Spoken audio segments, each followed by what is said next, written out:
Greetings and welcome back to the garden. Guess I kind of need a little bit of a trim, don't I? But so did the rest of the garden. Let's take a look. Okay, so yeah, let's start in this corner. And the wall is kind of dirty, so besides the garden, I have been doing a lot of power washing, try and clean things up and really get this place looking nicer. But the big event was the spring garden back here, which is my tomato and pepper garden.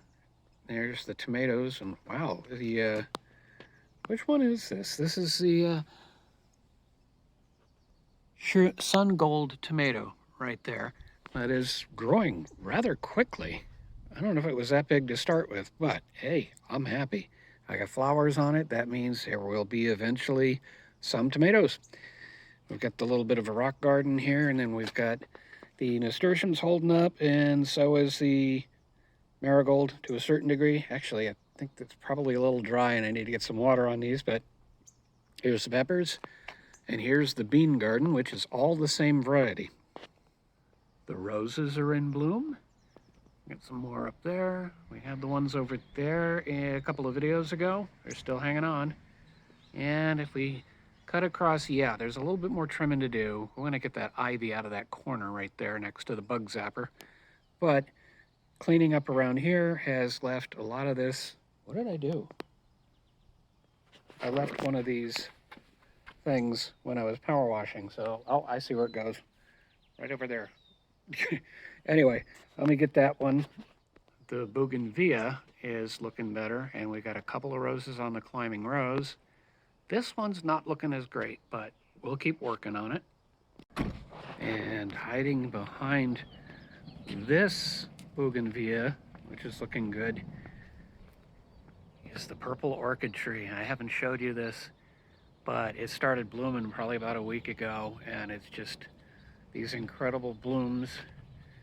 And actually, while I was out shopping recently, I spotted another one that isn't purple, it's white. So I'm waiting to see if there are going to be some pods that fall off of that one. See if I can find, yeah, there's a pod right up here. So I'll try to zoom in so you can see that. And that pod, once it falls, or actually before it falls, it has seeds in it, and that is what this tree was grown from. It was a single seed.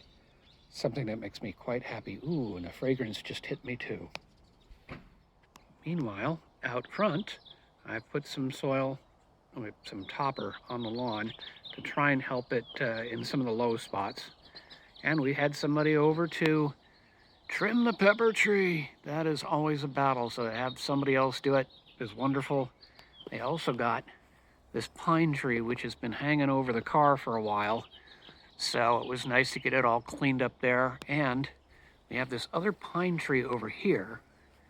And if I go up, you can see they've cut it off a bit. Now that was getting rather tall and hanging, or kind of leaning over to one side a little bit too much. So on top of that, they just threw in taking care of the bush with all the yellow flowers on it, which the yellow flowers are no longer there, but they trimmed it back, got it off the house. So that's all good. I'm gonna have to address this side of the driveway fairly soon, but I'll get some help with that. If you're not aware, I'm not supposed to climb because of my neck surgery and everything, and if I fall, I could actually paralyze myself. So I'll have somebody help me out with that and like lifting bags right now. I want to get a bunch of mulch to put in this bed and make it look that much nicer. But first I'm going to get down and pull what little weed is left after we had somebody come through here and take care of that. This bush here, this palm here, I need to cut off kind of the bottom row or two just to make it a little bit more upright. And yeah, just get it generally cleaned up before we put down a whole bunch of mulch. And finally, as we work our way around, these beds are not looking too good, these first two beds. So I think I'm gonna give them the same treatment as in the back and figure out what plants to put in there. So stay tuned. I'll have something for you soon, I hope.